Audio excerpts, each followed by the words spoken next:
Olá, bem-vindos à nossa conversa de hoje. Vamos explorar juntos as ideias de um livro, assim, bem direto ao ponto. Normas para o Crescimento Espiritual, do Miles J. Stanford. É curioso que ele começou como carta, sabe? As cartas verdes. Stanford enviava para amigos, focando em como aplicar princípios bíblicos na prática mesmo no dia a dia. Sim, e já no prefácio, o Theodore Epp, lá do Back to the Bible, ele dá o tom, né? Diz que é super prático, mas alerta. Tem que ler na ordem. As ideias vão se encaixando. Exatamente. Então, a nossa missão aqui hoje é tentar destilar os princípios-chave, as sacadas mais fortes que o Stanford apresenta sobre como ele vê esse negócio do crescimento espiritual. Preparados para investigar isso? Por crescer, por ir além espiritualmente e ver diferentes perspectivas, como a do Stanford, pode clarear bastante. Ele mesmo fala que a ideia é firmar um sólido alicerce bíblico em Cristo. Começar bem da base. Isso. E a base da base para ele é a fé. Está lá no capítulo 1. Ele usa textos conhecidos, tipo Hebreus 11.6, sem fé é impossível agradar a Deus. E Romanos 10.17, a fé vem pela palavra de Cristo. Mas aí já vem um ponto forte dele. A fé de verdade, segundo Stanford, tem que se apoiar só nos fatos bíblicos. Nada de impressão, sentimento, acho que... É uma linha bem definida, né? Ele até cita o George Muir de um jeito bem taxativo. Impressões nada tem a ver com a fé, temos de nos importar com a palavra de Deus. Isso já mexe com a gente, né? Mexe mesmo. Desafia a experiência de muita gente. Sem dúvida. É uma ênfase muito forte na objetividade da palavra, como se fosse o único chão firme para a fé. E isso liga com outra ideia que parece meio contraintuitiva, que você mencionou. Citando Mullen e McConkie, ele diz que as provações, as dificuldades, não são acidentes, são o alimento da fé. Um alimento da fé. Como assim? A lógica dele é que essas situações nos forçam a parar de confiar na gente mesmo, sabe? E a depender só de Deus. Essa dependência total só nasceria onde a nossa autoconfiança, onde ela morre. Entendi. Faz sentido, dentro dessa lógica. E essa ideia de processo, de que as coisas acontecem, leva direto para o segundo ponto. O tempo. Capítulo 2, olha, aqui ele toca numa ferida, né? A gente quer tudo para ontem. Crescimento rápido. Mas Stanford diz que Deus não tem pressa. Exato. Tem aquela analogia do Ice Strong que ele usa que é ótima. Deus leva 100 anos para fazer um carvalho, mas só 6 meses para uma abóbora. O crescimento espiritual de verdade, profundo, leva tempo. E não é linear, né? Tem fases que parece que a gente avança rápido e outras que são mais para consolidar, para assentar o que foi aprendido. E nesse ponto do tempo, tem um alerta importante, né? Que ele traz do George Goodman. Sim, sobre a tentação dos atalhos. Buscar experiências muito intensas ou focar demais nos sentimentos para tentar acelerar o processo. Isso, na verdade, poderia até desviar do caminho principal, que seria essa paciente permanência na prática do bem, mas baseada nos fatos da palavra, não nas ondinhas do sentimento. As experiências têm valor, claro, mas não substituem o amadurecimento que leva tempo. Faz todo sentido. Se a base é a fé na palavra e o processo leva tempo, a próxima pergunta é crucial. Aceitação. Capítulo 3. Deus me aceita. Como? Com base em quê? E a resposta do Stanford é direta. A aceitação é total, é incondicional, mas não por nós, é em Cristo, pelo que Ele fez. Efésios 1, Romanos 5, tá tudo lá. Ou seja, não tem nada a ver com o nosso desempenho. Se a gente está num dia bom, num dia ruim, não muda a aceitação. Exatamente. Aquela paz que a gente busca não é algo que a gente faz para Deus, é algo que vem de Deus para nós, por causa de Cristo. Isso é libertador. Muito. E ele cita o J.B. Stone dizendo que essa aceitação não muda. Mesmo quando a gente falha feio, a nossa posição de aceito em Cristo continua lá, firme. O que muda é a nossa experiência de comunhão, né? A gente se afasta, mas a base continua a mesma. Isso é uau! Mas aí vem a pergunta, né? Se tá tudo garantido, por que buscar a santidade? Boa pergunta. Como isso motiva a gente no dia a dia? Stanford inclui uma citação do J.W. Sanderson Jr., que dá uma pista. Ele sugere que a longo prazo, o amor que nasce dessa graça toda é um motor muito, mas muito mais poderoso do que o medo de ser rejeitado. Gostei muito daquela citação do William Newell sobre a graça. Crer e consentir em ser amado, ainda que indigno, é o grande segredo. Nossa, Forte, né? muito. E tem outra pérola dele que Stanford menciona. Ficar desapontado consigo mesmo é ter acreditado em si mesmo. Isso dá um nó na cabeça. Mas um nó bom. Mostra como essa aceitação pela graça vira nossa lógica de ponta cabeça. Exato. Então, essa base de fé objetiva, paciência no processo e aceitação total pela graça é o alicerce. E aí, sobre esse alicerce, ele começa a construir o entendimento do propósito de Deus. Capítulo 4. A ideia central que ele apresenta é que o plano original de Deus era ter a humanidade à sua imagem, Gênesis 1, 26. Com a queda, o plano não foi cancelado, mas redirecionado para o último Adão, que é Jesus Cristo. E o texto-chave para ele aqui é Romanos 8, 28 e 29. Deus nos predestinou para sermos conformes à imagem de seu Filho. Esse é o bem para que tudo coopera. O objetivo final não é nossa felicidade aqui e agora, nosso conforto. Mas sim ter Cristo formado em nós, Gálatas 4,19. É um propósito bem mais alto, né? Muito mais alto. E aí vem o ponto que talvez seja o mais chocante para alguns. O principal instrumento que Deus usaria para isso, segundo Stanford, é o nosso fracasso. É, isso mesmo. O fracasso nos quebraria o orgulho, nos tiraria do centro, do eu, né? E nos levaria a buscar Cristo. Geraria aquela fome e sede de justiça lá de Mateus 5,6. É um paradoxo muito forte. O sucesso espiritual viria justamente do reconhecimento da nossa falha, da nossa incapacidade. Exato. Stanford até usa aquela analogia da grande face de pedra, do Halpern. A gente é moldado por aquilo que a gente fica olhando, contemplando. E citando Norman Dolce, ele sugere que o caminho não é ficar lutando desesperadamente para ser como Cristo, mas sim contemplar a Cristo na palavra. E a transformação seria uma consequência disso, tipo 2 Coríntios 3,18. E essa ideia do fracasso como ferramenta, nossa, prepara totalmente o terreno para o capítulo seguinte, sobre a preparação, capítulo 5. Tem uma frase do J.B. Stone que Stanford destaca que é a chave aqui. A alma jamais se apropria da verdade em toda a sua realidade, a não ser que precise dela. Ou seja, a dificuldade, a necessidade, aquele beco sem saída, tudo isso seria essencial. Não só para o nosso crescimento, mas até para a gente poder ajudar outras pessoas depois. Justamente. O Watchman Nee é citado nesse contexto falando que a gente precisa despertar a fome espiritual nas pessoas antes de tentar alimentar com a verdade. Faz sentido, né? Total. E Stanford fala numa demolição antes da construção. Oséias 6.1. Citando J.C. Metcalf, ele sugere que Deus muitas vezes usa gente que conheceu o fracasso bem de perto para poder ministrar a outros. E toda essa preparação, toda essa demolição serve para quê? Para expor a luta central, o nosso eu contra Cristo.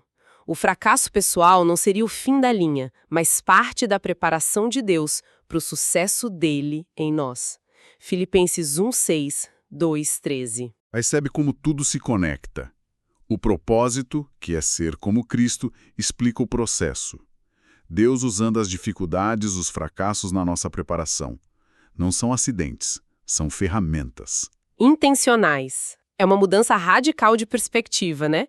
Em vez de ver o fracasso como sinal de abandono ou que algo está errado, Stanford apresenta como evidência do trabalho ativo de Deus formando o crente. O foco sai completamente da nossa autorrealização para a realização de Cristo em nós. E isso passa invariavelmente pelo reconhecimento da nossa total insuficiência. Por nós mesmos, não dá. Ok. Se essa é a realidade, propósito, preparação pela dificuldade, como é que a gente vive isso? Aí vem o capítulo 6 com o conceito-chave. Completo nele. Stanford usa uma analogia da biologia tipo segundo a sua espécie. Assim como a gente nasce completo em Adão, com a natureza caída, quando a gente crê em Cristo, somos feitos completos nele, com a justiça e a vida dele. E a base para isso é Colossenses 2, versículos 9 e 10. Nele habita toda a plenitude. Nele estáis aperfeiçoados. A palavra está no passado. Aperfeiçoados, já aconteceu. E a insistência dele é que isso não é uma meta para a gente alcançar lá na frente. É um fato para a gente crer agora. O crescimento não é tentar se tornar completo, mas aprender a viver a partir dessa completude que já é nossa em Cristo. É uma mudança de mentalidade. O Walter Marshall, citado por Stanford, usa a analogia do casamento lá de Romanos 7.4. Nossa parte não é produzir santidade, é receber de Cristo com quem estamos unidos. E para receber, a gente precisa saber o que tem, né? Daí a ênfase dele na palavra de novo, conhecer nossas posses em Cristo. É como aquela imagem da semente incorruptível de Pedro 1:23. A vida divina já está ali, completa na sua natureza, dentro do crente. O processo é de crescimento, de manifestação dessa vida, não de tentar criar o que já existe, o que leva direto para a ideia de apropriação no capítulo 7. O que é apropriar-se? É basicamente tomar posse e usar na prática algo que já é nosso por direito, né? Exato. E Stanford destaca 2 pontos cruciais para isso acontecer. Primeiro, a gente precisa perceber, saber o que já é nosso em Cristo. Ele cita o Newell falando sobre Efésios 1-3. Deus primeiro lista os fatos, todas as bênçãos, a nossa posição. Depois, ele chama a gente para viver de acordo. E o segundo ponto? O segundo ponto é estar consciente da nossa necessidade. Precisamos sentir que precisamos daquilo que Cristo é e tem para nós. A necessidade abre a porta para a apropriação. Sem sentir a necessidade, a gente não busca a solução que já está disponível. Tem uma citação ótima do L.L. Letcher sobre Efésios 1:3. Nos tem abençoado com toda sorte de bênção espiritual. Ele diz que nossa atitude devia ser de gratidão e apropriação pelo que já foi dado, e não ficar implorando por algo que a palavra diz que já é nosso em Cristo. Exatamente. Chega de pedir o que já temos, né? É hora de agradecer e usar. Mas aí, aqui Stanford aponta para uma tensão real, né? Que muitas vezes existe um hiato, um espaço de tempo entre a gente crer numa verdade, se apropriar dela pela fé, e o momento em que a gente começa a experimentar isso na prática. Sim, e essa fase exige paciência, muita paciência. O Austin Sparks é citado dizendo algo como: a verdade se estabelece em nós através do conflito, da luta. Não é automático. Essa tensão entre o já somos completos, já temos as bênçãos, e o ainda não, a experiência disso é progressiva, isso é central na vida cristã, não é mesmo? Totalmente. E o ponto de Stanford aqui é a importância vital da paciência e da fé durante esse processo de espera. É resistir à tentação de buscar atalhos ou de duvidar da palavra só porque a nossa experiência no momento parece dizer o contrário, e reforça de novo como a gente vai se apropriar de algo se a gente nem sabe que tem. Por isso ele bate tanto na tecla dos fatos da palavra. O que levanta uma questão bem prática. Como é que a gente cultiva essa fé paciente no dia a dia? Especialmente quando tudo em volta ou até dentro da gente parece gritar o contrário. Essa é a grande questão. E essa luta toda nos joga bem no coração do problema, que Stanford vai abordar nos capítulos sobre identificação, o ego e a cruz. Capítulos 8, 10 a 12. O capítulo 8 traz um conceito que ele considera, assim, fundamental: identificação. E ele faz questão de diferenciar da substituição. Sim, ele usa o Evan Hopkins para clarear isso. Cristo morrer por nós, substituição, resolveu o problema da culpa do pecado. Nós morrermos com Cristo, identificação, segundo Romanos 6, lida com o poder do pecado em nós. São 2 obras da cruz, complementares, mas distintas. E essa ideia de identificação de que o nosso velho homem, nossa antiga natureza de Adão, foi crucificada junto com Cristo é a chave para Stanford. Com certeza. Ele traz várias vozes para reforçar isso. Murray, Taylor, Nee, Paxson, todos apontando para Romanos 6, porque é essa verdade que permite entender o que ele vai dizer sobre o ego lá no capítulo 10. O ego, para Stanford, é essa vida egocêntrica que a gente herdou de Adão, aquela descrita em Romanos 7,18. Na minha carne não habita bem nenhum. É o eu no centro de tudo. E o princípio que Paulo viveu foi não mais eu, mas Cristo. Gálatas 2:20. Stanford argumenta, e isso é paradoxal de novo, que a gente precisa primeiro conhecer a nós mesmos, conhecer esse não mais eu, a profundidade da nossa incapacidade, do nosso egocentrismo, Para só então poder conhecer a Cristo como a nossa verdadeira vida. Ele sugere, citando Scofield e Metcalfe, que aquela luta frustrante de Romanos 7 é uma viagem de descobrimento necessária. É Deus mostrando, olha, em você mesmo não vai dar. de novo o paradoxo. Sucesso vindo do fracasso, vida vindo da morte. 2 Coríntios 4:11. E não é só o ego ruim, o pecaminoso, que precisa morrer. O Evan Hopkins alerta de novo, até o ego louvável, nosso esforço religioso, nossa justiça própria, tudo isso faz parte do velho homem que morreu na cruz. Deus não está interessado em reformar nosso ego, nem o bom, nem o mal. Exatamente, por isso no capítulo sobre autonegação, capítulo 11, Stanford é duro. Ele contrasta os métodos humanos, esforço, disciplina, buscar emoção, tentar se educar para ser melhor, com o único caminho divino. E qual é esse caminho? A cruz, capítulo 12. Ele afirma que Deus já resolveu o problema do ego lá na cruz de Cristo. Romanos 6,6. A solução não é a gente lutar contra o ego. Mas sim reconhecer pela fé a nossa identificação com Cristo, na morte e na ressurreição dele. Jim Watts é citado reforçando isso. A cruz nessa visão significa morte para tudo que pertence ao velho eu. Morte para o pecado como princípio, morte para o ego, morte para a lei como meio de ser justo, morte para o sistema do mundo. Romanos 6,11. E assim como a justificação ser declarado justo, essa morte com Cristo é uma obra consumada, é um fato, para ser crido e apropriado. A Ruth Paxson diz que é o Espírito Santo quem torna isso real na nossa experiência quando a fé aceita o fato bíblico. Percebe como é radical? Não é sobre melhorar o eu. É sobre considerar o eu morto e crucificado com Cristo e viver pela vida dele que agora habita em nós. Totalmente. A distinção que Stanford faz é crucial. Deus não remenda o velho homem, ele o considera morto. O crescimento, então, não seria uma reforma do ego, mas uma substituição progressiva. A vida do ego dando lugar à vida de Cristo. E o fascinante é como isso muda a estratégia na luta espiritual, né? Em vez de ficar pedindo mais força para o eu lutar, o foco muda. É reconhecer a morte do eu e depender totalmente da vida de Cristo ressuscitada em nós. Como o Watchman dizia, né?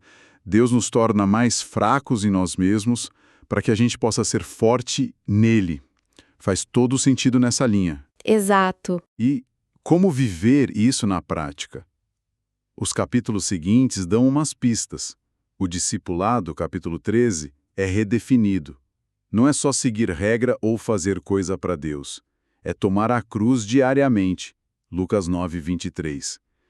Para Stanford, isso significa aceitar a operação da cruz sobre o nosso ego a cada momento para poder seguir Cristo de verdade. Ele chega a citar Lucas 14:26 sobre odiar a própria vida, que ele interpreta como o ego para ser discípulo. É forte, mas é coerente com todo o raciocínio dele. Sim, e o processo do discipulado, capítulo 14, ele ilustra com a analogia do grão de trigo de João 12:24. Isso, o grão precisa morrer, ser enterrado, perder a sua casca, a sua individualidade baseada no ego, para poder gerar fruto. Não é morte literal, claro, mas é essa rendição da vida autocentrada. E um elemento-chave nesse processo todo é o descanso, capítulo 15, baseado em Hebreus 4. Sim, o descanso da fé. É sair daquele esforço frenético de tentar produzir vida espiritual por conta própria e entrar no repouso de confiar que é Deus quem opera em nós, tanto querer quanto fazer. Filipenses 2:13. O Norman Grubb usa a analogia de aprender uma língua. No começo é um esforço danado, consciente. Mas com o tempo, vira natural, vira um descanso. E o capítulo sobre cultivo, capítulo 17, reforça isso. Citando Nee de novo, Stanford diz que Deus está mais interessado em trabalhar em nós do que simplesmente através a nós. A condição espiritual de quem serve importa mais do que a obra em si. O ser vem antes do fazer e precisa ter um equilíbrio. Conhecer a si mesmo, a fraqueza, o ego, e conhecer a Cristo, a suficiência, a vida. E por último, tem a permanência, cap 18, que é sobre confiar em Deus mesmo nos desertos espirituais. Quando a gente não sente nada, não vê resultado, não ouve resposta. É amar a Deus por quem Ele é, não só pelo que Ele faz ou nos dar. É confiar nele mesmo no silêncio. E Timóteo 2,19, o Senhor conhece os que lhe pertencem. O verdadeiro crescimento, então, nos levaria do foco no externo, dons, atividades, fazer, para o interno, a vida de Cristo sendo formada em nós, o ser. Como diz o Coates, citado por ele, é confiar no Senhor na nossa educação espiritual. É interessante notar como o discipulado é descrito aqui, né? Não como um programa de atividades, mas como um processo interno, quase invisível às vezes, de morte para o ego e manifestação da vida de Cristo. E o descanso e a permanência se conectam muito nisso. Ambos exigem uma fé contínua na obra e na fidelidade de Deus, que não depende das nossas oscilações de humor ou das circunstâncias. Não é passividade de jeito nenhum, mas uma confiança ativa na suficiência dele. E a ideia final é que o serviço que realmente agrada a Deus, que produz fruto que permanece, brota desse ser que Deus cultiva em nós, não só do nosso fazer, por mais esforçado que seja. Então, tentando amarrar tudo isso, a jornada espiritual que o Stanford descreve é profunda, é totalmente centrada na obra de Cristo na cruz. Não é sobre a gente se esforçar mais e Deus dar uma ajudinha. É sobre uma troca radical. Não mais eu, mas Cristo. E isso exige fé nos fatos da Bíblia, acima dos sentimentos. Exige paciência com o tempo de Deus. Aceitar as dificuldades como parte do processo dele. Exige reconhecer nosso ego como crucificado com Cristo, pela fé. E aprender a descansar nele como nossa única fonte de vida. Ufa! É bastante coisa para processar, né? Muita coisa. Foi uma imersão em tanto nessas ideias. A visão do Stanford desafia muito do que a gente costuma pensar sobre como crescer espiritualmente. Espero que essa exploração tenha sido útil. E fica talvez uma reflexão final, né? Se a chave é essa identificação com a morte de Cristo, esse considerar-se morto para o ego todo dia, como diz Romanos 6,11, e se Deus nos leva por dificuldades para tornar isso real na nossa experiência, como é que essa morte diária para o nosso egocentrismo, essa aceitação da cruz, se parece na prática, no concreto? Como isso muda nossas reações no trânsito, numa discussão em casa, na pressão do trabalho? E como a quietude desse descanso em Cristo pode coexistir com a correria, com as demandas frenéticas da vida moderna? Fica a pergunta. Excelente pergunta para a gente continuar pensando. E com ela a gente encerra a nossa análise das ideias de Miles J. Stanford por hoje. Obrigado pela companhia e até a próxima.